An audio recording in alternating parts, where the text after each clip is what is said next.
it will not do for you to be a DA in a district and people are murdered and you don't arrest the murderers.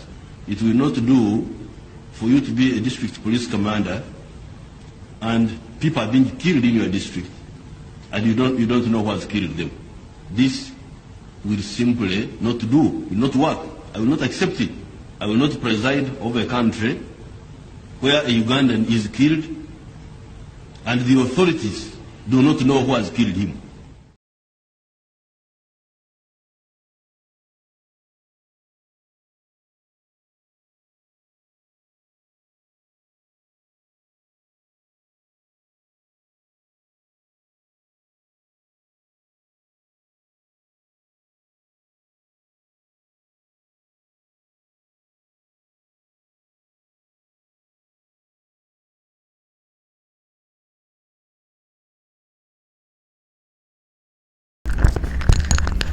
Why?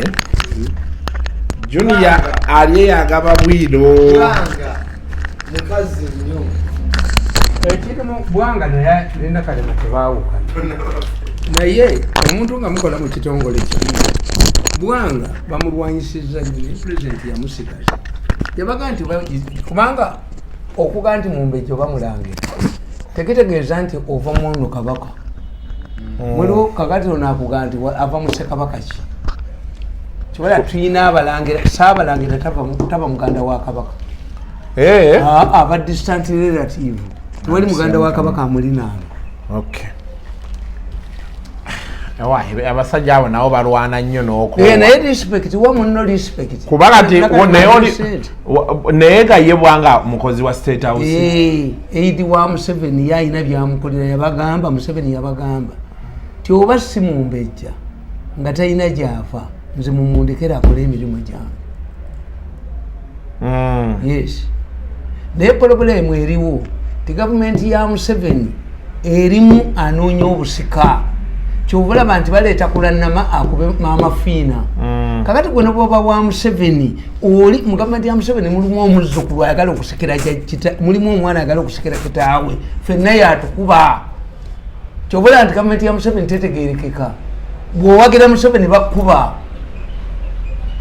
Oli mu gavumenti mwali Museveni eki abagenda okumusuula babe munda ddala. Okay.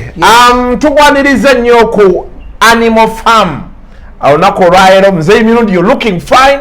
Akaviiri wakasaze essuuti yeyo. Naye olina ekintu kyenkwagalako Muzeeyi Mirundi. Tokaddiye nga bano bantu balala abambala amasuuti agali eno olina kusika booti ebipalepale ne biyiika obanya kukatuulako butuuzi engatto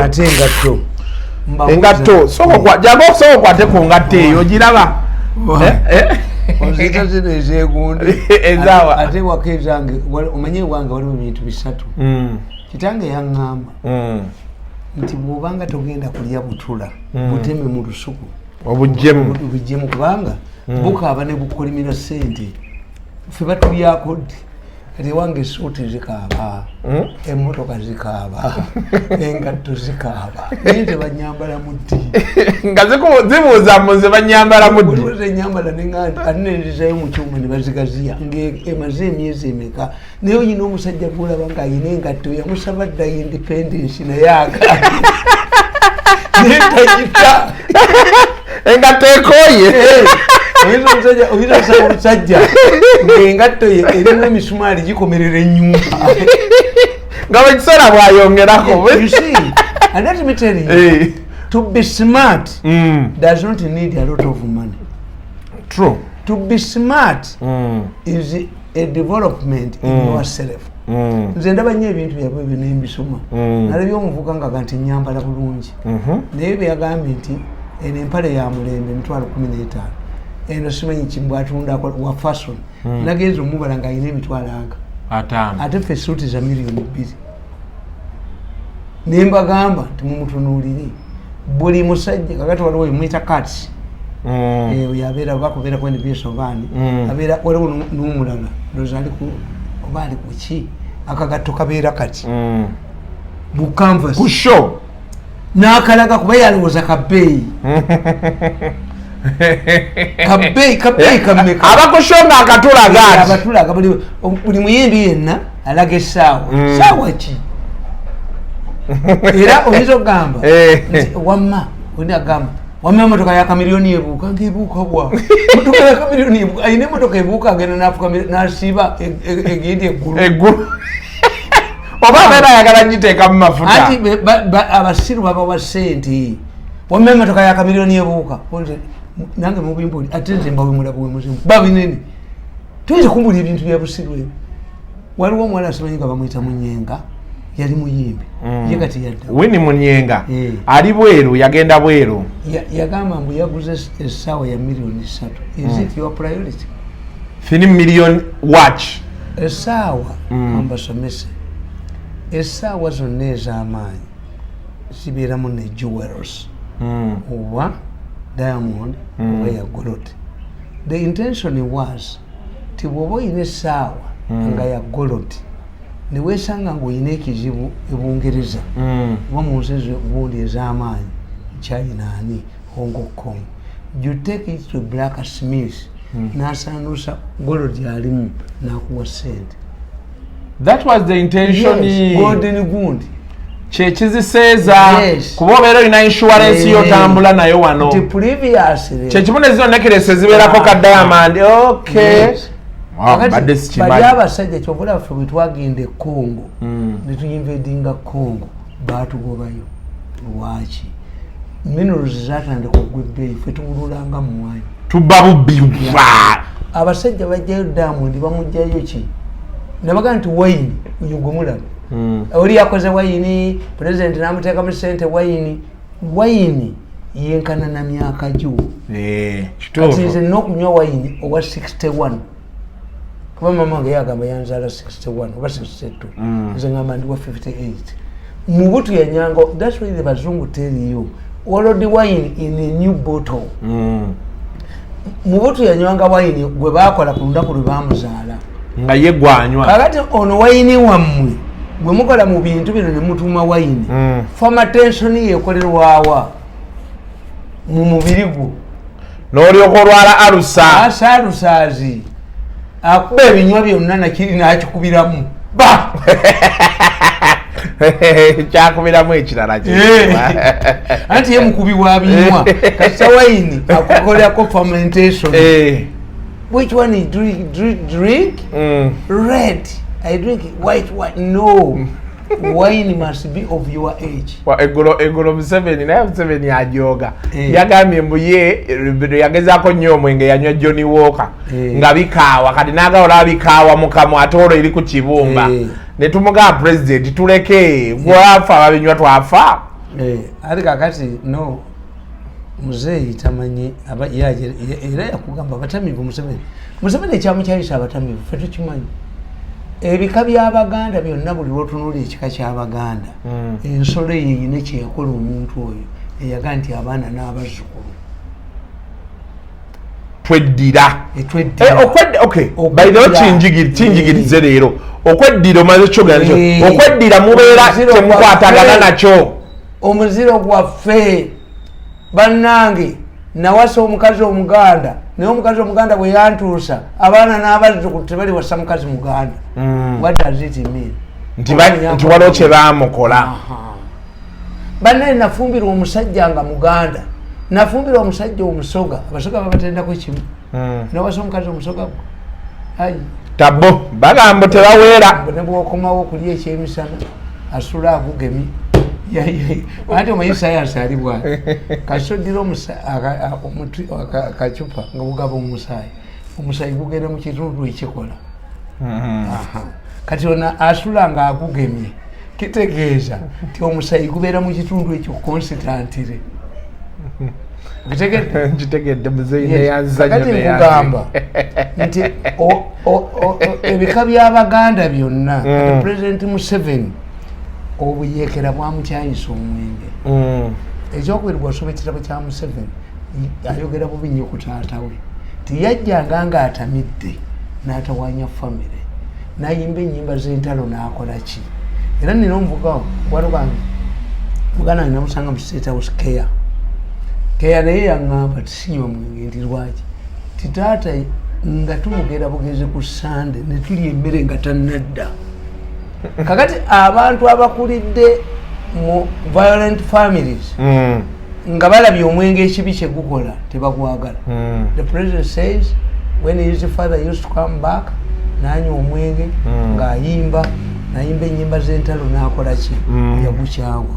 Ekyokubiri Museveni n'atuulya omwenge kye gukola. Kazini yali sajenti majegamye kakati bwadduka nabaga nti namukyala Nalweyiso naye yali afumbiddwa omujaasi w'Amin bayawukanya mu Arua oli ne yeeyongerayo Nalweyiso n'akomawo. Kakati Kazini yali mu magye ga Amin n'agenda n'abasajja mugunda kati Museveni n'amutegeera nti eriyo Kazini naye bwe mba njagala okuketta West Nile Bank Front oba abo abalugwala nkettaani Kazini. Museveni yasisinkana Kazini n'amuwa dola oba 15,000. Kazini yatuukira mu bbaala ne bamunywa abobote.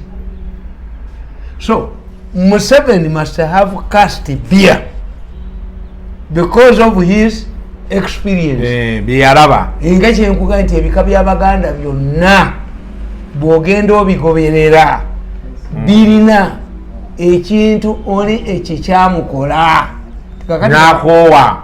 kakati gwe tulaba olumu nga kyamukola balikati fe ab'enkima omulangira yavaano n'agenda e Bunyoro n'akwana omukakabaka waayo n'amufiisa olubuto. kakati bwe basalawo omwana bamutte ne bamutwala omusajja Omunyoro nga bamuyita Katumba n'akuza Kimera. Kati Bwakabaka bwa Buganda bwatuuka ekiseera nga tewakyali mulangira ne bakima Kimera. Kakati olw'okuba omusajja oli Katumba yali wa Nkima enkyende yaayo ey'e Bunyoro Mugema yafuna ekifo ky'amaanyi mu Buganda. Ne baga nti buli kyekivaako nti buli kabaka abeera wa Nkima. Kabaka tabeera kabaka. Mutebeeka yasoose okubeera ow'Enkima. Kabaka wa Buganda yedde ekika kya maama we n'omukyotala. Omukyotala yedde ekika kya maama we ne kabaka yedde ekika kya maama we. Why? To enable every Kirani to produce a king except the Manke Kirani. Why? Bwe baabanga edda nga abazungu tebannaterera mu ndagaano ya Lwenda kabaka wa Buganda bwe yakisanga omukono nga bayita Mugema kati ng'emisango gya Buganda gimulinnya ku mutwe ng'alondamu. Kati olw'okuba yali abitwa nga ye yalondamu, how would you know nti eba misambo oba alimba ng'ayinamu ow'ekika kye? Kakati baba abasajja bali ne baga nti yes tukuwadde pawa eyo naye ate gwe mubazzukulu ba temukola ki temuvaamu. naye era bamuteesa onowokubiri azaala Ssaabasajja Kabaka n'awasa ab'Enkima 2 abooluganda 2 era kitaabu ekisusonkole n'amukyawa n'ekika ky'Enkima ne kyetemamu. Timugema preferred to be an arbiter than okubeera mukoddomi waani wa Kabaka. Era aliwo omusajja gondi omanyimu ebyo temubimanyi nalaba akasajja ke bavuluze bakayitanga Ssaabagazi. Kasajja ne bakavulugira ku leediyo oli yali akamanyi. Ssaabagazi kitegeeza mukoddomi wa Kabaka gwe bayita Ssaabagazi. Namasole ye nnyina wa Kabaka. Kakati Naabagereka ye muka Kabaka. Yes. Kakati gundi ebintu ebyo oba tobimanyi history yabyo kyenkugambye. I was explaining the fact. When you read the president's book, you'll find out that Museveni does not talk aware about his father. He tells you that at times his father used to come drunk and terrorize them. Kati naagukyayirawo Museveni omuntu yagukyawa. Okay. Bannange njagala kwebaza baafa lwamwenge. Njagala kwebaza tulinayo ba sponsor abalala abatwegasseko Muzeeyi Mirundi. Wala nkwebaza buli lwe nkusanga naye atufuneyo obudde batusikesike ku bifi by'ennyama kuba kati Muzeeyi Mirundi nakuwaayo sente mmeka mu bulamu. Suuti. Suuti. Nkunyigeye suuti. Suuti. Ekyo kankirowoozeeko naye bwe ngendo gikunyiga. Kyembagamba kiri kimu nti abantu abasinga obungi tebategeera strategy tukita strategic management omanyi lwaki najjamu abantu batono bwolaba nze nti nayise wabukedde oba wani nti ogere nange tewali lwaki bwe banzija ku mpewo leediyo zonna baziteekamu sente zisanyuke except benasigaza bokka benkola nabo bwejjo benyondo omutwe kyobolaba nze sobola kubeera mu gavumenti. How can I be an advisor on Museveni, on media, when I cannot talk to everybody in the media? The media was used to fight me, which means it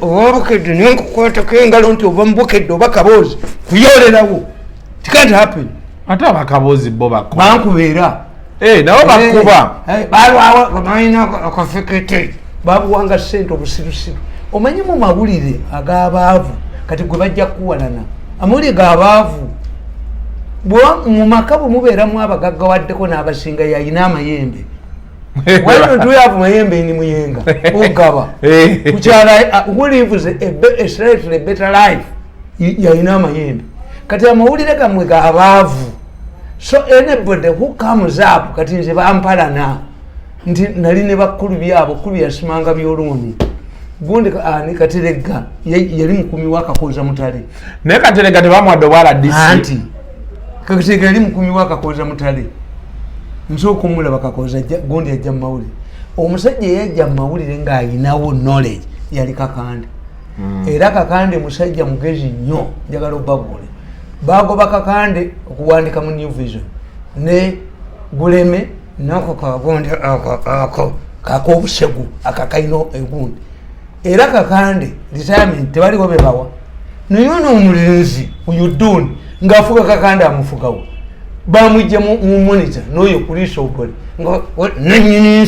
nanyinisi ayagala kunteeka mu lugosi ngaloza sola eri kimirundi nze ngwanteeke mu lugosi nze siri wagira ku projekiti yo kunsi mukagoli nemugolo kati ninyo muzeyi mirundi akati nkubuulidde nkugamba nti nammwe bajja bawalana naye kyembagulya kiri kimu ensi tokkirizanga kujooga never mu nsi tewettanga never commit suicide oyinza okwetolwa naye ngobadde ogagabalanca totuukanga ku conclusion nolowooza. Some people believe nti eno ye gavumenti esembyeyo mu Uganda.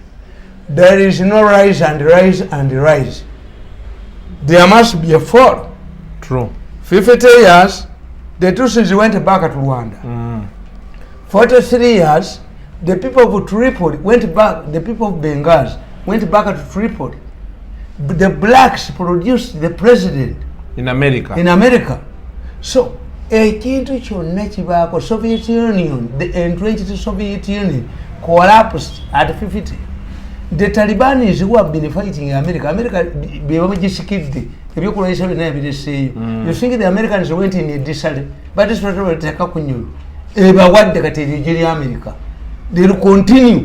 Ojja kulaba nti America ate ina negyebakozesa si ba NATO naye nga allies baayo ewanda. Kakati ffe tutula wansi otulanga wansi mumukyali baana bato. The most strongest weapon or asset a human being has is one, to have knowledge, to be knowledgeable, and to be young. And when you were young, remember Museveni in 71 yali akola mu president's office naye yadduka n'agenda mu Buyekera n'atandika mu 71 obuyinza bukuttedde 86. What he benefited from one thing. 2, sacrifice. Museveni yapolitisinga ebivudde mu kulonda nga yagudde naye with after 5 years Semwogere who joined the government nga eyamuwanga eyamubbobulo yali ali employed ng'emmotoka ya Semwogere lole gye bamubbako mu 8 Museveni yamuwakolako bwa taniboy era nayo yimugobako. Ensi tezimbibwa ku short term strategies nti nze bangoba mu state house lwaki nali maze bategeera nti battira abantu mu malwaliro ne babajjamu organize ate mwe temumanyi nti business yali efuna kiralu balina ebizimbe balina ki naye olunaku lw'eggulu babaweereza ebbaluwa ng'ekakasa nti defense ya muntu gifunye aba ICC era kampuni egulimu era sente era kaffe kyalina kuba mu nju mwe nogamba nti abantu babavunana kutta bantu where you have even ministers and a company of lawyers ngera yamwe ekitegeeza you were telling these ICC people nti killing people and extracting their organs had the sanction of government banonyamu sente boboka era chemba zaabwe zokka zezirina okukola kati abaleki naye nze emyaka 8 nagaana okukola ndi wangano jogebwa inagaana okujogebwa muze mirundi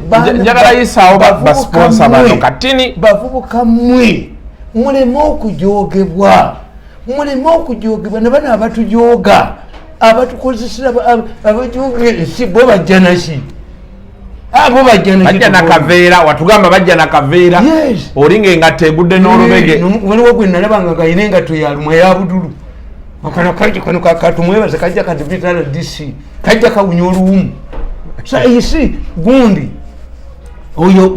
kabushenga ogenda okusaba omulimu ewa gundi paike omusajja gundi yamutwalayo nga basomba nene namasagale omusajja n'agamba siriroya kandi kozaleeta empiri kagenda mu stokising rifu andaweeyo yalinamu kabushenga ogenda wa paike yagenda mu stokising rifu kandi we be sure nti andaweeyo yalinamu nekamulyakumolukwe nekalikokole omanyi kabushenga bwe yali omusomesa era yakola gundi ne batta n'omwana kasajja kayina omutima omubi ennyo naye bayinaki kati ye new vision alinyawo mu new vision asobola okuyingiramu no naye abavubuka muleme kukkiririza kubajooga okuba nti buli omu bakwe sente buli omu have been jobless for the last 8 years sirinyangayo I will never go back to State House.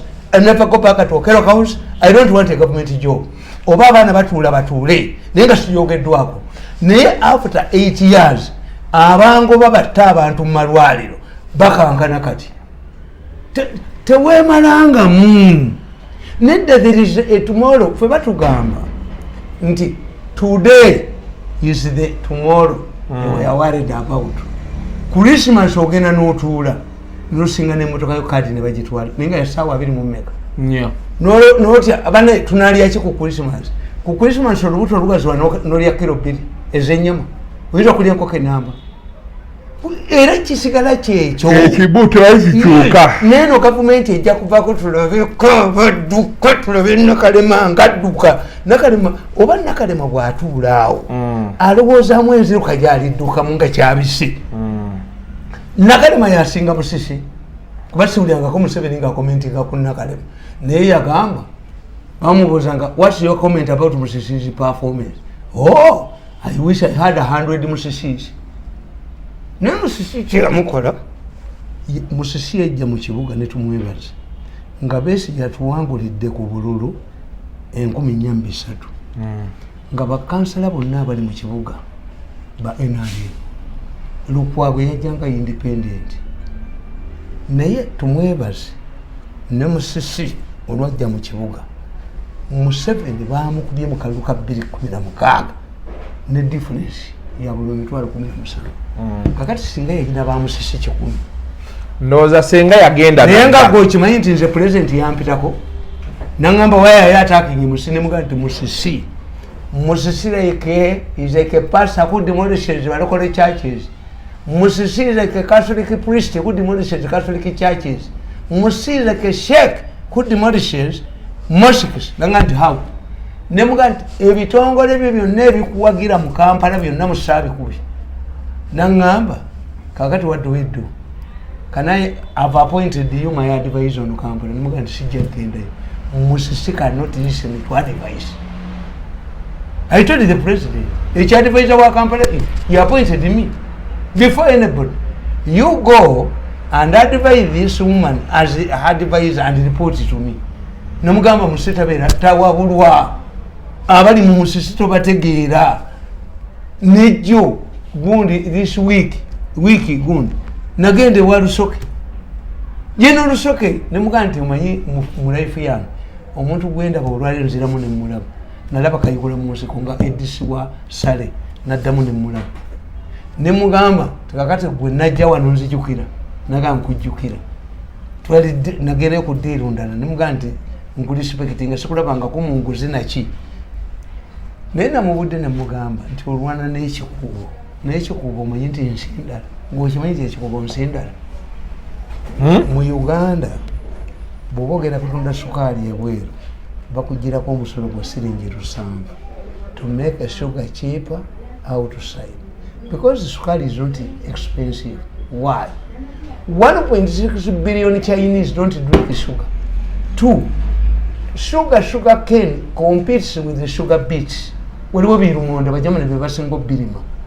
Sugar cane yono gumulaba abayindi bamutwala bweru avaamu amasasi avaamu bisiki avaamu ebintu bingi n'eddagala kakati babadeta wa sugar beet ali very cheap singa mu Uganda sukaali zasuka nusu 10 naye bwe bamala okugenda ne bakukkiriza tiogenda ku exportinga sukaali bakugirako siringi 7 nomu exportinga mu nsi gye bayita kikuubo.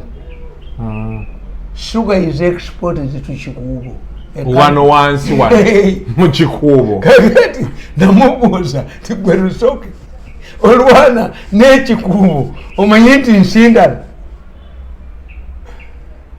nemugamba ti golowooza lwaki wekasola banga ngewaka omusajja alwana habusigala aleme kuvaawo ate nze mbabuuli abo obwana obuto nemugani mwe musobi gyomukolera bweki dadi bw'aba yakufunyisa olubuto tolumwogera kati bw'omwogera akambuwala gwe sirika gamba ankwatira ku luzzi kati ye dadi nanyinirwo atuula ne mukazi we mami naye olaba kyabuntu omwana ono yajja nabeera naffe wano wafunidde olubuto kati tumuze mbakadde babaavu omwana abeere wano tumulabirire naye kasomala okwogera nti nze nalukufunyisiza kitegeeza you have killed my way of maneuvering. Kakati namugamba nti Lusoke okimanyi nti gwe buli lwogamba ntugenda kulumba kikuubo n'otula ne Kisaka n'abasekansi tugenda kukola operation mu kikuubo tobasangayo tabasangayo. Why? Bakisaka be banyini buduuka obwo oba ababulyamu ssente ekitegeeza when you sit with these people officially tosobola kukola ki tosobola kufuna ekintu kyonna kitambula. Bwana bakubayo essimu nti baabo bakola ki tujja bajja ne muganga okankubuulire takisi ezo baasi oziraba ne Museveni baasi zijja mukuba ekigwo. Mu Uganda temuli mu maketi ya baasi ekyo tebakikulimba. Toyinza gamba nti Museveni ayina assembling ya baasi atubuulire agende mu nanyini baasi ababuuzi how long does a baasi emala myaka emeka to get an assembly. Gundi wava muno yaleeta baasi wano ezakiragala ezajjama nezaganda nga basobola abantu ku bwereere. Omusajja wano aleese ku baasi nezitambula wakula ennumi baasi wali okugayaza lwokka tezina balabu zikola ki era ojja musanga nga ebbanga ku peak hours zokka muzikolaki mwezikolera. Kakati nagamba gundi nemugamba nti naye gwe kimanyidde emmotoka eziri mu kampala eza takisi zabali mu gavumenti.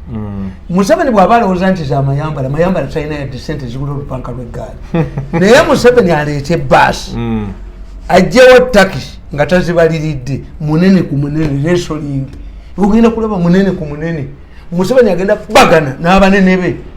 Nagamba Lusoke nemugamba nti takisi eyo ogiraba takisi bw'eba mpya eri ku servicing yokka longo lutu ereeta emitwalo aka.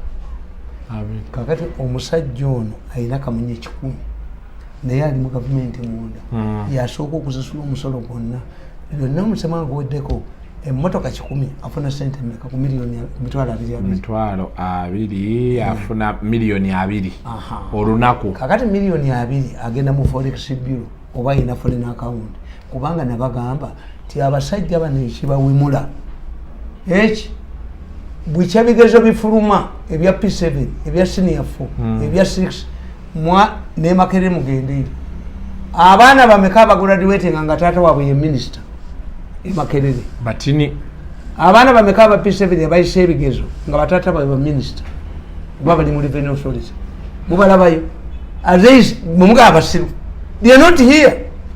Ekitegeeza abasajja bano eno mmotoka ze zimuleetera ki sente kalense eya Uganda amafuta agamu gava mu gavumenti ga ministry how can you gwe nga minister wa defense oba state for defense amafuta agakola operations oba mu maje ogabala lutya okumanya Museveni bamuzanya Museveni tamanyi busuma bamugamba mbwa amafuta g'emmotoka z'amanje gabeere ga kiragala gafuuwa muka gwa kiragala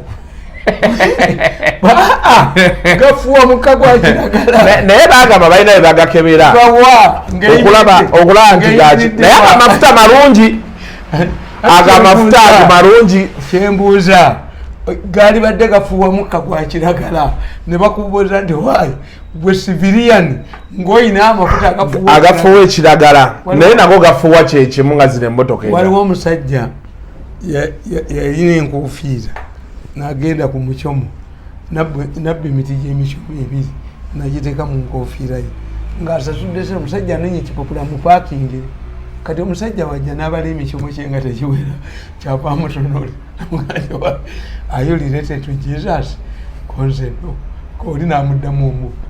But you are sweating blood. Jesus is the only one who was sweating blood. Emichomo ni mojeza. Omusayi kukuza. Oyino Luganda ni Yesu. Ngo tuyana musayi. Kakati okujja konga aba defense emmotoka zituyana kiragala netulaba omukka ogwa kiragala nembaga nemugamba nti gwe kamba buli gwe omanyi nti abasikanso basuula Museveni gavumenti ya Museveni bagisuula abasikanso why abaserikale saako yabwe wazalendo yesinga obunene yesinga ne banka naye abaserikale abo bebewola sente bagenda nazo Somalia bagenda nazo mu operations sente ziri mu bwino mu butale kakati gwe kyankalanya akatale ng'ono omukazi akalimu omukazi we bamukozeeko lipooti mbi nnyo aba security why sebo abadde addira ne paadi ze nazo kuba yasamba abo bagundi yasangamu bakayongo sebo naye nedda mumutereke mukube ebifaananyi ng'asamba abantu mumutereke omukazi oyo eyewubira mu basajja bamuwa emiliyoni ebi mu State House ne baseka ku akawunti mu State House nti pulezidenti aziwadde b'omubiri naga nti abasajja babiri bazze n'emmundu ne bantwala mu Central Bank ebisatu babibbi oyo mukazi naye alinamu waliwo ow'amajaamuwaga naye olunaku lumu ajja kuteekebwa ku kizindaalo ayogere abamuwaga nga bakwatibwe kyembagambye ekyowaddeko muzeeyi mirundi njala kusooka yisaamu bano abasajja batuwaddeyo ku busente ate butuyamba waliwo abakulu babayita Invention Plus Group bano bazimba amayumba baga nti all construction needs general construction, roofing, plumbing, electrical services, fabrication of all engineering designs for steel and aluminium. So abazimba abagala ozimba abasajja bano bazimba amayumba ne bakuwa buwi kiwedde. So osobola okuba nga obakubirako enamba yaabwe eri 0702 078598 ye 0702 078598. Wansi atuwako wa phone abeerawo wansi wano abantu mwa complaininze nti munene nnyo tuli mu kukikolako tankola obuntu obwo nti bupopinga you can even develop. You see how things an African nabaga nti mugende ku gundi ku kampuni ene eyengoye bajita batya Security Garment musajja musoga naye namugamba nti ababukedde basse business yo nga amasoti bakagabira abawangudde ekigugumbi nemugamba nti ebyo siyinza jjugula waliga nti the most dressed couple ku embaga zaweeki mbawe suuti ekyo kifaanagana naye ekigugumbi nga fe twambala ezifaanana n'ekigugumbi ate omusajja oyo bwogenda ewawe nti how do Africans, the Africans problem is to stop in the middle. Ekintu tukigayamu katono tukisuula tekakati gwe oli mwana muto. Do you know that you can develop a TV nga nebirango ina biyitirivu kituufu? You can develop an online television.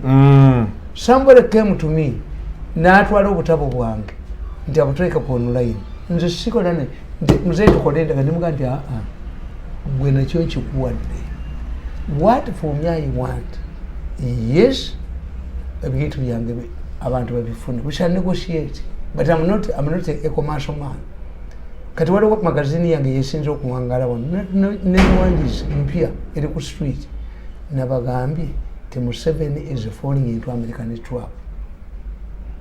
Negatafe bwe bamukola bino president byagamba ani asiba abantu ani akola ki ani akuba abantu ani akola.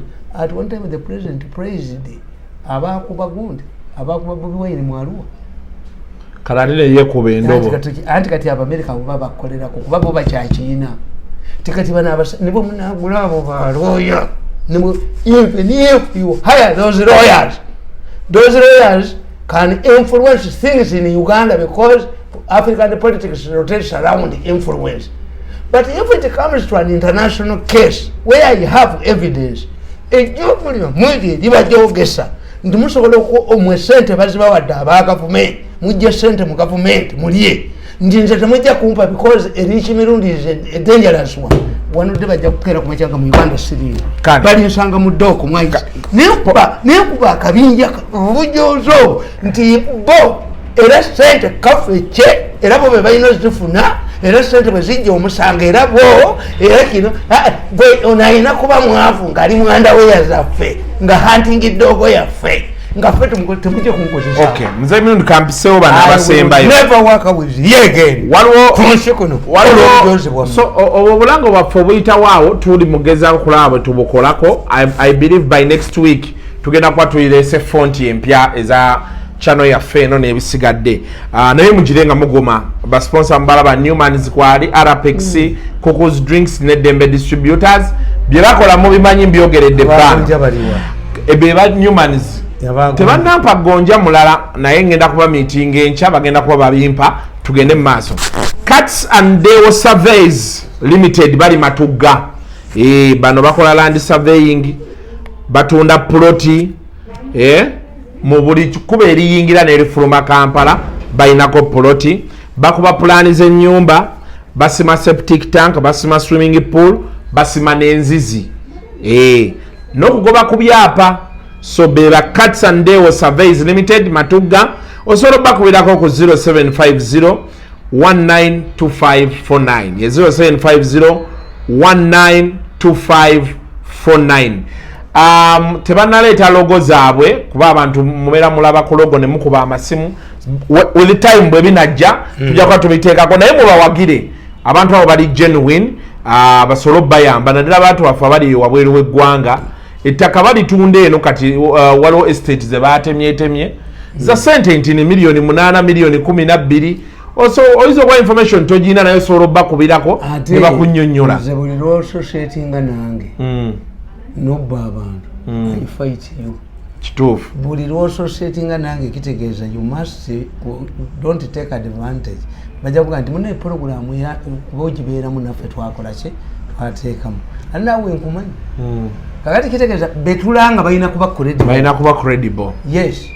Checho finally Haji Jafari musajja waffe yanga juzi yaliko wano oba wamulaba naye kolo wali okoyingo tulina tumala okukola ng'olina ebintu byomumatwa owuliriza butambi bwo yajjako wano ng'ayagala kukulaba naye yaŋŋa nti ayagala tugende tuwute ku supu w'enkoko musajja Haji Jafari anti nze sirya mu bantu kituufu olw'ensonga nti nyinza okuba nga nazze n'obutwa bwange n'okola ki nenfa ne babukuwangiriza kati nze olw'okuba mufiya ntambulira mufiya nze njagala nnyo kintu oba mbuzi oba nkoko oba ki naye nimwena ndi sente zitwala ne buziba ntono it depends on which spirit you are giving the money in. If it is a bribe I don't take it. Yes kuba aliwo abajja ne bagamba mwekyo bazabbiya bbezi ne mbabuuza mmwe if you think nti nze nkukolera ku bbiya would I have been a rich man? It's only because I'm with you, I'm a humble man. I'm very humble. Abantu bachikumanyije. Ati ulira kyetaaga reaction. Reaction gwegenda obabuuza. Junior mubuuza yali afunye ku luyi lwange. Njuzi wali oyodde omusajja wano njogera omusajja yatekawo galubindi noga nti alikodinga bicho ojeye jambia ojeye nyondo identify yourself nti sebo tolabana bino bitokola bannange zoro lunaku nakutya no abantu bamwe tebayina omusajja ali omuyoledde weri anti abantu bamwe tebayina kankubuulira pulezidenti w'eggwanga bwe mubanga ayogera live muyina okumanya kalakita ye ne biki byatera okukola naki toyinza kudda pulezidenti wa ggwanga ng'ayogera neyeyamula nekigenda live you can edit ng'okyakola ki because mumubuulira nti your excellency you are live on air kati mulwokuba temulina discipline nga n'abantu bamwe tebabisoma mukozesa bakulyamu ssente nti nenyini buyinza naleeta nateekawo abantu bembu bajogereze bonna yabajjayo oyo tali njogako nakamu projekiti ye nze ndibeera ku ludda lulala naye tali njogako nti okunjoga tekukola kakati nkugamba nti abantu bamwe be bakola ensobi toyinza kukubira muntu simu nomugambisa mirundi nti nkunja kyeyakolanga nti endobeso muzeyi minodi batugambye nti ovuli mufu n'omugaa nti seba ate nze gwoyogera naye anti tubaye twagala kakasa ngende mbwajja interviewing ankolereko sente nemugaa nidda ekizibu ekyo kyoyina onyuma katonda gyakolamu omutwe gwe yagijja kabina kakati ne senses zoyina gwine mutwe naye senses za kabina kubanga you've told me have you not confirmed mozije anonyayo sente waliwo ekyankubira jjo Paris money nawe ewoza atuseeyo I abuse you have sins what obscenities ebigambo byovuma bigumu nnyo yes bigumu nnyo olina kino olina kiri kubanga I'm a busy man sagala joking some people ring me nti bawuliyeko ku ddoboozi lyange ku maradio ga no sibaagala sijja kati n'omuwemula ng'ate ali ku radio kumpewo yes anti yekyalowooza omusajja omu baali mu katale kakusonda ssente yakimbaga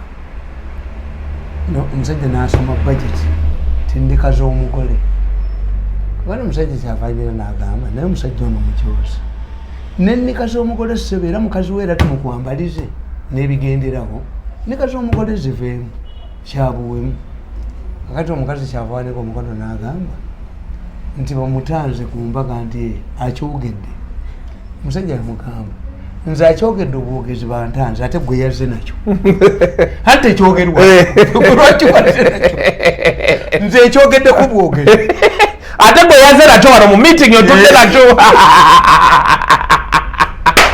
so you see for me because I'm a highly disciplined man nga ntambulira mu fear tewali kikukwekesa tewali nze sobola kuwa interview kuba it will be distorted deliberately gwotamanyi gwe simanyi njagala twaka record tu nze sinoonya nti mbeere ku radio no why do you come to me kikulema ofono gyali ye mwogezi wa gavumenti nabusa yayogerera mu 7 kati kalwera okulutu nenagenda bwebali you come to me for what why do you want a comment from me a person who left kati mzee your style of delivery is unique but siyo ekintu bobo kireeta mu government bali abavali winga sibwe bavali winga tebanda bamu magezi kakati lekuba aba government bote banda bamu magezi kankubuuza singa ndi mwogezi mulungi ng'oli muganda wa nemugula omuntu agenda ayogere ku mukolo nga temunguzi oli nakwatibwa kasekonda muyinza okuŋŋanjogere olwokuba wooli wanu badde mu ndowoozezaako the government did not, President Museveni did not consider my value. Yes, I'm not part of his team that speaks for government and for him. Therefore, bajja kubuuza wakyogedde ngani as who you spoke as who kyogamba nti mu muzikiti ba imamu aba azina ne bakoola abantu bebayimba kaswida bebayimba kanamataali ono gundi imamu ono muvuka ayimba enyimba z'abasiraamu enyingi omuvuka omuto bamuyitani Swaba Kasumba waliwo omulala yes is wa music ya mweri ordinary yewa ali ordinary omusajja oyo ayimba naye imaamu Karim Sava Karim Sava having a good voice does not qualify you to be Imam. If you are not in the school choir or you are not in the church choir goli muyimbi naye mu choir ya church tolimu kakati what do you do? Listen when the others are singing yeah. Because the pastor did not recognize that you have a good voice. Likewise, President Museveni, I worked for him for 15 years and found me wanting and threw me on Kasasi out. Yes. Okay. Therefore, nombuza comment. Musajja wange Haji Jafari ali wali mukono na Kisunga gwalina ekizibu kyonna mutuukirire. Ngenda komawo enamba ye naye njaga tusooke tujjewo topic eno gye tugendako wano. Eye Masaka ekitta bantu ekiri e Masaka. Muzeyi Mwinundi ava Masaka Kalisizo ye wammwe simanyi oba ab'ebijambiya baatuuseeyo but this is happening the second time. What is going on? Ate president yavuddeyo kunenya ba politicians kankubuulire ekyo kyonna what tukita masterminders it could be done by politicians. Arrest them. Nabagambye nti nze tewali muntu alina kuŋŋamba noŋŋamba tinaalongo yazaala abaana babiri olunaku olumu kati wakulongoosa omwana aganye muyitamu amagulu g'abaddesi agayitamu ababiri toyinza kunga nti omusajja aggolola akuba abantu expert wa Uganda mu kickboxing ti omutami bw'okukyalo yamukubye etteke. Museveni yajjako abakalamojje emmundu. How can he be defeated in Masaka? It can't be. President nze nakyogera nembagamba ti waliwo ekintu ekifuuka commercial. Abaana bakuziga ewaka. How can we squeeze money from daddy waffe? They study you. Waliwo omuzannyo baali baguyita Abudulu. Nti Abudulu tried to get some money from the king without doing some work, any work. In this play, he wins. Yababuuza, how much sand is there in the desert? Ngabajimanyi, you are my 3 wise men. I've given you a lot of money. I've given you each of you a beautiful house. What have you done for me? Answer my questions or get out of my kingdom. Nenga Abudulu yabiresi. Abudulu yalina yabuuza abasajja how many stars on the sky nga batakula mitwe nga tebamanyi nenga ne kabaka tamanyi. Kakati abantu bonna bakwata omukulembeze ne bamanya bwe banamubbamu ki sente. Wano mu Buganda abasinga okugaggawala baali abagezi sente bazibbira mu ndayiga. Ng'omuntu yenna avaayo okulwanyisa sente z'endayiga bw'abanga oyagala bakikukolereko mangu emmengo tugenda ndayiga tutwala abantu ndayiga tugenda Ssaabasajja yanguwa mugende ndayiga nyabe ndayiga ndayiga nyabe ndayiga amasaza bagatwala Bugangayizi baalitwala ne Buyaga baalitwala tugende ndayiga nyabe ndayiga kigulamu fumu yogera ku ndayiga babba sente mengo zimala okuki. Kakati abantu ba Uganda aba security bayiga Museveni can only release money when it comes to security issues. Nabagamba nti abakulembeze ba Africa abatulinaanye Rwanda, Kenya baatuyiga. If you have an important event like an election and you don't want Museveni to intervene in your domestic affairs, create trouble for him. Kyobala Rwanda gale nsalo mune mugendayo ne Museveni yennyini yagenda n'ayogera naye Kagame yaganda okiggula. Why? Had planned. The Museveni was going for an election. Many Rwandese remain on our register, voters register. Kubanga follow back a position yensi yabwe eriki Uganda. Kagame teyaggalawo ensalo. Yasiggalawo. Ne bwe bakola batya yali tayinza gikola ki kugiggula. Kubanga Kagame yali ayagala Museveni yagwe mu kalulu ng'amaze okutegeera a certain percentage. Waliwo ensi eri mu East Africa constitution yabwe yali ega nti president bw'afa sipiika akwata power. Sipiika baamutuma ebweru ne baggala ensalo mutabani we n'atuulako ECOWAS ne mugaso okonveeko n'ensalo baali bakigadde baategeera nti pulezidenti afudde ne batuma sipiika ewantu agende nga tebaagala sipiika atuule ne bagamba nti in absence of the speaker ate ensalo ziggaddwa mutabani waatuulewo ECOWAS yabaga no let this man come back sipiika alemera atya ebweru nti ensalo mugiggadde kakati nkugamba nti abantu bonna bakola strategy nabana abaana battanga abantu mu malwaliro ne bakola strategy nti mirundi munkube mumugyewo abulya pulezidenti ebyamu nokolema n'omuntu nokolema katonda yamukola mu kifaananyi ky'embuzi omuntu katonda gwe yakola mu kifaananyi ky'embuzi aba w'omutima mubi nnyo nakalema yali maani ava mugundi ki omukazi bwanga amubuuzizza nedda amanya beetuuma meetuume nakalema ava kalagwe Karagwe yewe wawano okudde Karagwe nakalema aliddukira mu kaveera Karagwe yewe kakati Tanzania kakati bo baalowooza emirodi kati nakalema mu Tanzania bakola strategy tumujje wano ajja gende wambabaza saagenda wambabaza tumujje era akatambi kali kagamba mbabaza ne bagamba tumukube ajja wano nalinja kutta tumwebaze kati anyetta abantu e Masaka nkubuulidde nti strategy ebaawo nti bakola strategy nti bwetumugobesa eri agenda wambabazi wabatagenze tumuyite tikandi bakola tumwavuwaze oyo nannyini nsi mbwanjavu eri kimirundi ngenda mukuba akatambi eri kimirundi ne bagoba nakyobe ne bagoba kadaaga mbu be bampa ssente ngenda mukuba akatambi nja muddamu obusungu bwe bunko so kati strategy yaabwe eri ki kakati tobalaba nti abalina strategy mbunjavuwale buli mukaka yenna ne anyimese sobola nkole sawa negesire mukola sinde mukola na mu bulenzi mmwe kakati nkugamba nti na kino security eri mu 7 cent. So security is behind the killings? Yes, this is an inside job. Let me tell you. If Museveni sealed off Karamoja, couldn't understand. Karamoja is as big as Belgium. What prevents Museveni from sealing off this area? Nabagama nti nachambadde fake. Nachambadde tiyalita ile chama. Nachambadde is a suspect who outsmarted Museveni over Bijambia.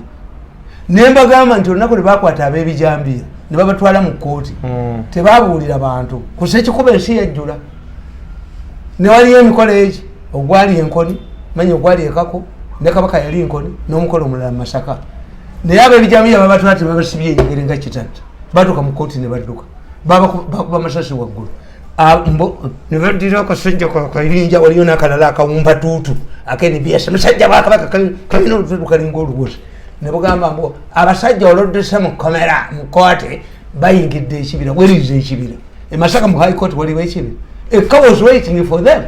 One of them was arrested in Tungamo, another one fled to Kenya. Walabako ababaddusa abaserikale abamasasi mu bbanga lwaki bano baali bongera kudduka bamanya tebagenda bakuba walabako nga babakutte were they punished. Tuyambeko jjeko sound eyo kyenkubuuza abatolosezza abantu abo walabako nga bagenze mu disciplinary committee. Who were they? Were they prison wardens? Were they policemen? Were they soldiers?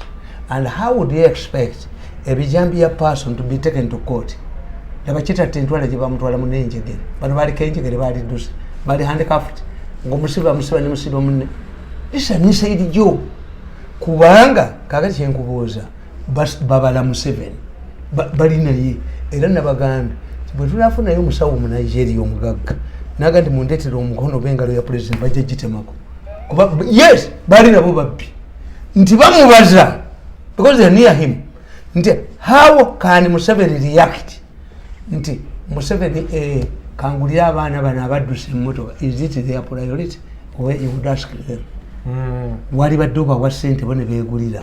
Why do you believe that these poor people abasikuwaliza omanyi ku Olympics walidiramu bali baba myaka emeka akibuwa yadduka kumute yaddayo why ate mu kinana twafuda boycott kubanga zaina kubeera Gindi Moscow ate Russia nekuba ennyonyi ya America ne baba boycottinga teyagenda kudifendinga gundi kakati 8 years nga akaddiye yinzi kulwaliddayo tasobola. Yes kakati abaana bano gwe lwaki obali akose biriye commission era president betulako.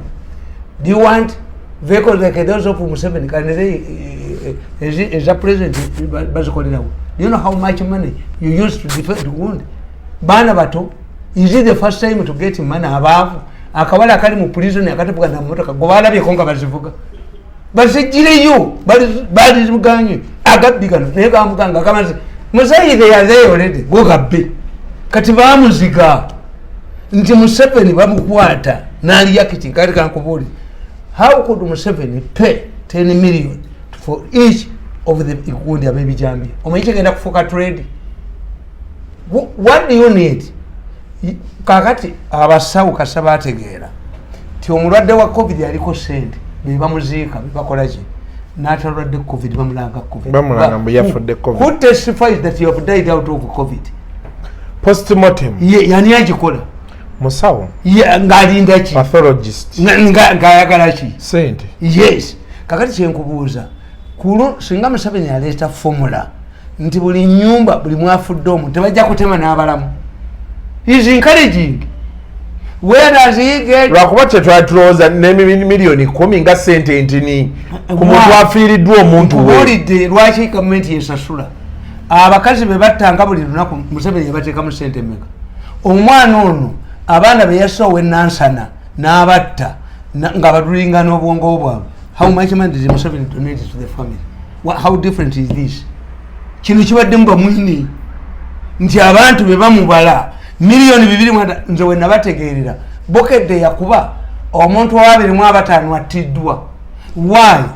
Nti olede Museveni baali bamanyize nga batudde naye kati babalawo miliyoni ziri 2.5. Who can confirm nti abantu 2.5 bebase? Are we fools? If you want to, stupidity, don't bring it to me. Bokedde yakubye nti abantu 2.5 owa 2.5 era baba 2.5 ze miliyoni 2.5. Kakati njagala nkubuli even that one is questioned. Who received the money on those families ez'abantu abo? Era abamuli ku lusegere be bazituttako kabadi. Kabadi ako kabadi babye esente ez'ammotoka ez'abaana bagenze banyiize bakubye. How different is these people who have been killed by Bijambia people from those who have died in a similar, even worse? Where should Gonde Enanga, before you talk about the mysterious Bijambia people, we have cases where the police has not given us explanation. Omusajja saliyetta area governanta baliwa kesi yeriwa omuvubuka ono gwe bakutte ngatta abaana abawala n'abasanga ku layini bonga tebaweereddwa ssente kesi eriwa. Omwana omuto gwe basalako omutwe bagutwale mu ofisi ya Kadaga izini Masaka omwana yalina wa pastor. Why hasn't this boy attracted the attention like the Bijambia? Kino kitegeeza bano bino bye batakwatako byabo bwe babikola ekyebijambira bakifuna mu ssente. Naye kisoboka okuba nga omuntu ali mu security wa mu gavumenti n'asalawo atte munnayuganda munne lwa ssente. Omuntu waddira bano be batwala Hague babadde baddira abantu mu malwaliro. Omusajja najja ne bagamba nakuba eddoboozi lya Profesa Kanyerezi ensi ne yeewuunya. Ne bagamba nti baddiranga ne bakugamba nti mukazi w'amabeere galina kansa n'osasula miliyoni 8 ne bagasalako bagatunda waliyo gye bagalya. Abakazi abafa nga bazaala baali batuse ku 18 placenta bagitunda. Tebaze batuse 18 buli lunaku wange tebamutta. Omanyi nga omuntu ali mu miliyoni emu eya dola gwe battidde wali mu Kampala. Musajja omuntu najja ne mukazi we nga okubira banyumba baginoonye. Bano bantu omusajja omu yagamba omuwalabu yateresa munne emitayimbwa namuga nti emmese zagiridde nono namuteresa seminti namuga seminti wange aliwo ti empungu yamusitudde namuga negwe oli mupi empungu esitulitya seminti namuga gwosinga obusiru mu nsi omuli emmese ezikeketa emitayimbwa ng'ezaali ewuwo ezakeketa ejange weewuunya nnyo ng'ewange waliwo empungu eyasitulitya seminti bano ki kyebatakola? Teri mi kyebatakola. Teri mi abantu bawano abamafiya abali mu gavumenti nga ababana n'amasannyalaze kati eggaali Museveni ze yagula eggaali yero bicycle zo zirabako naye oba ero si batyo zivuga okimanyi Kabushenga baali basazewo baggale ofiisi y'Ababalanda eya national chairman sente bazibawo. Omanyi nti omuvubuka yagenda okukavalinga eggaali ku Museveni mulwadde w'akafuba. Omanyi nti olwali okuvayo Kabusenga nagati bamukutte ente yalwadde covid ofiisi y'omukazi ne bagiggala bo baziri. Abo bantu tumwebaze muntu tumwebaze Kabusenga mwenda these human beings noleta te naye nja basasula bulinzi mmwe bukyamwereega ku nsi tekulya jja tutabaganya kunsi mukabuli ne nsaba Katonda buli lunaku ne mu nsozi ewaffe ankolere ekyo tusinkane ne mwenda oba tumwebaze mulifuti ewandula omulambo oba eriwandula gwange naye jjogoli obulenzi ono nakalabanga katudde wali katudde musayi heya nakalema gwe nakalema alifa yeetakula mu mbugo nakalema alifa yeetakula mu mbugo. Okay, kyenkubulya nti don't doubt kakati nkubulya ekisembayo inomusaka kakati enkubuuza nolaba Giso n'entweye Giso ali mu kitundu Giso akeera kumwe ate bakabiremu ne wakibiri Masaka ageera kumakya n'entweye Giso ageera kumwe no Masaka is intertribal era bimweriyemu abo bannakyambadde bayita Baganda ne Petero Mukanga bazavuddeyo ayagala bamwese mwana yatakuta Petero Mukanga bazi yawuli akakubye yali atunda fubiwe mukodome wange ono amuyisiza ng'ayagala amutunde naye gwe mulenzi gwe nadde ne muwala we n'amufumbiza omunyolo kwali mu finance sente zivenga naye bali tebeekwana bwekwani byabwe Petero Mukanga baza abadayingidde n'ebijambi ebikwatirako.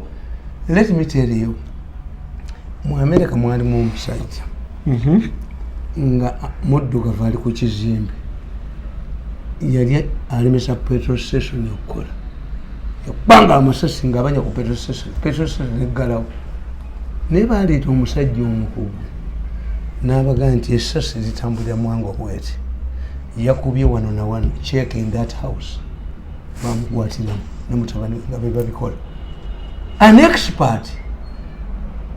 Do they want to solve this issue? I'm telling you, Nachambadde would be a suspect. Nachambadde si yakwata ab'ebijambiya. This way the thing started going you. Museveni bamulanga Nachambadde. Nachambadde would be a suspect. Nkubu ekyokubiri. Police mu nsi yonna eteekawo ebirabo.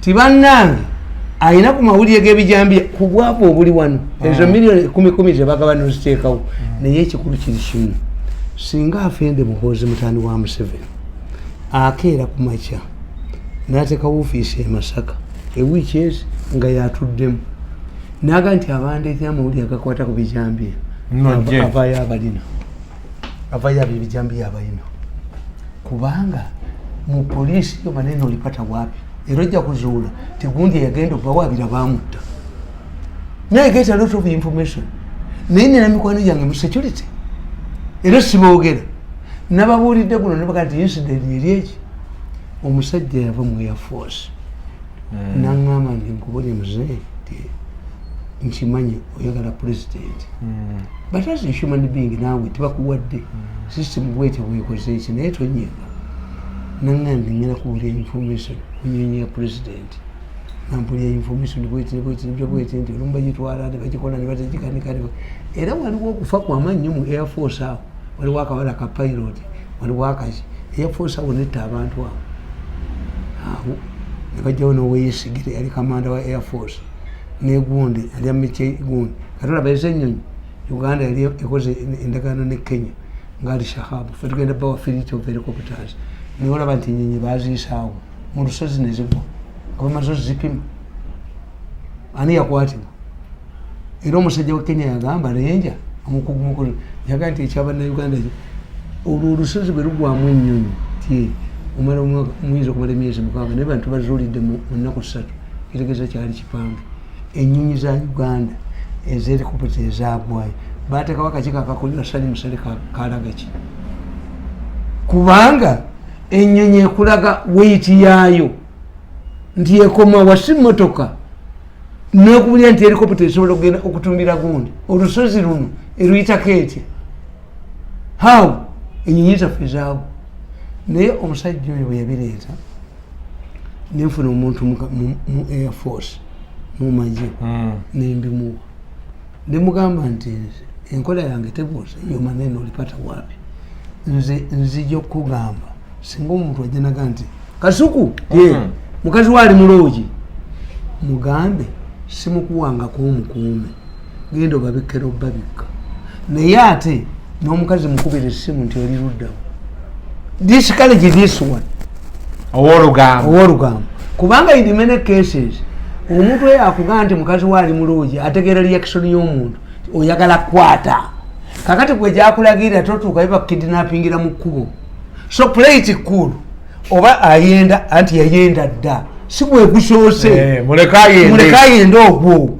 but don't be excited nti omwana wo bamubbye ku ssomero omwana bamubbye ku ssomero gondi okubidde obukulu bw'essomero okubiddaani once you lash into bakwatira awo along the way poliisi mu nsi yonna yeteekawo ebirabo lwaki poliisi ya Uganda yo terina incident n'emu gyeteeka mu kirabo nti akwata edda kyali why people will not come gundi director wa Saidi omukozi oklo Saidi yagitta emisango batunda mitunde they said kugundi no gamba nti abasajja abalaba abageso balaba nga battaka weesi ne balikodinga ne bwe bagenda ku poliisi babatta nekyogerebwa ne baga nti you people if you don't protect those who give information to the police then how are you going to encourage people in the future to come out and give information?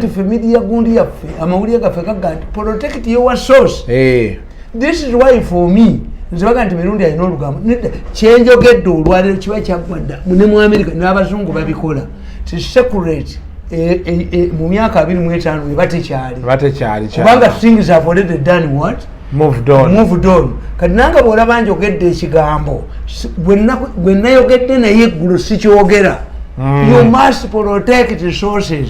In fact mu journalism the most challenging thing of record ti omusajja kyayita off record kukugamba tikakati nze nyinza okuga nti ambassador Lumbuye manya ambassador Lumbuye waali kakati gwe nti manya ambassador Lumbuye waali gojja kumpulesinga kuba oyagala ki information but if I tell you nega Kasuku oli mugwana wange nti oli mugwana ambassador Lumbuye ali wali kakati off record kitegeeza I'm telling you not to disclose the most Jewish story part of the story ogamba nti kino sikyogedde kiri off record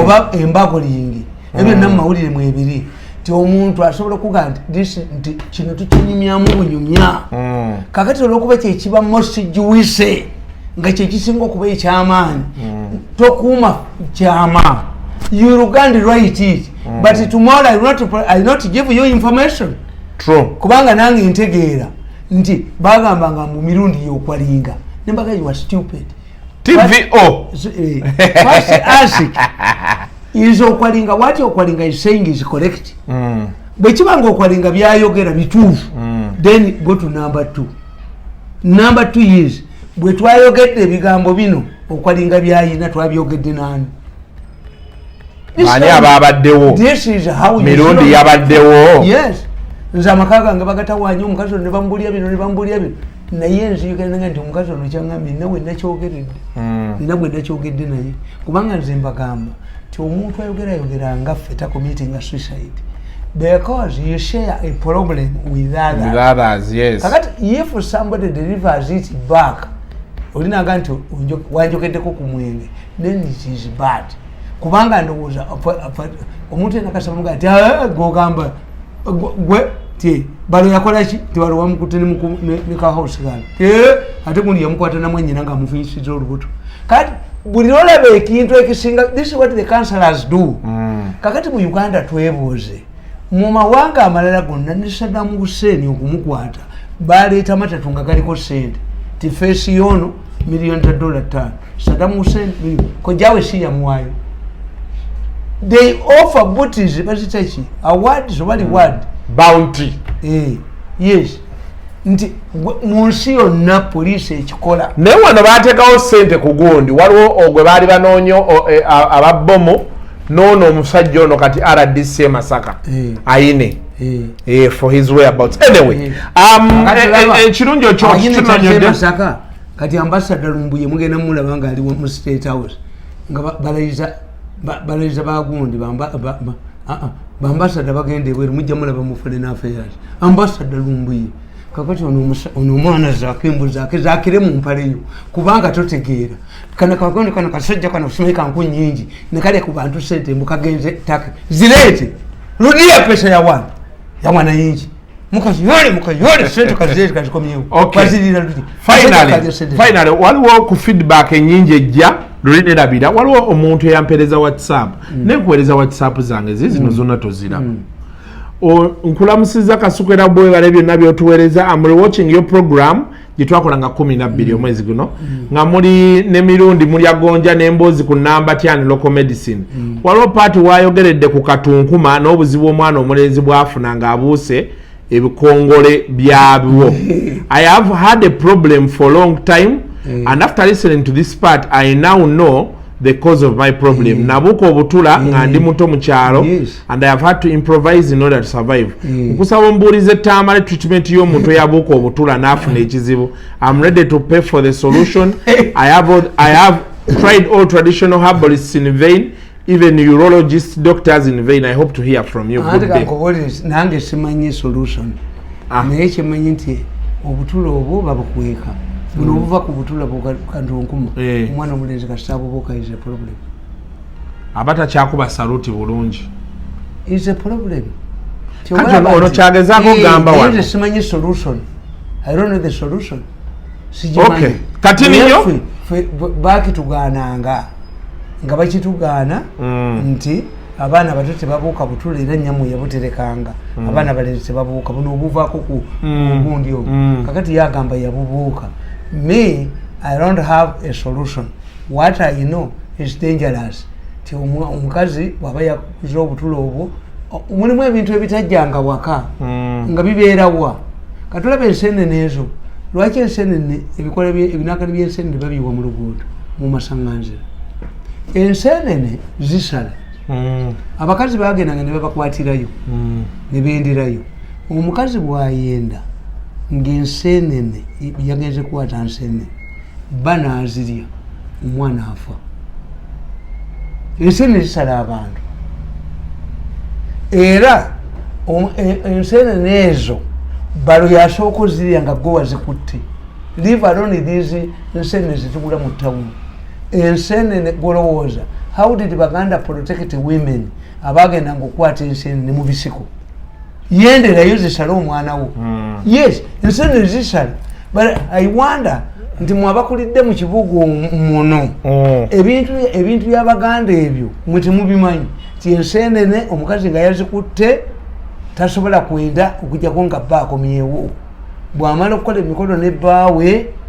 Kakati mu abavubuka abato omukazi akutega omwana bw'oba olina gy'ova okwenda nga oba mwana bebi nga mu abavubuka abato omusimba ekinusu oba omusimba ssente oba ojja n'akagundi akeeyeeyo kanakeera mu lujja nga okakoze okanaabye mu ngalo ayinza okukola obudde ne bukya n'akutuka. Oga nti abaana tebabasomya kati mwemumanyi omwana kyebamusobya ti omwana bamusobya.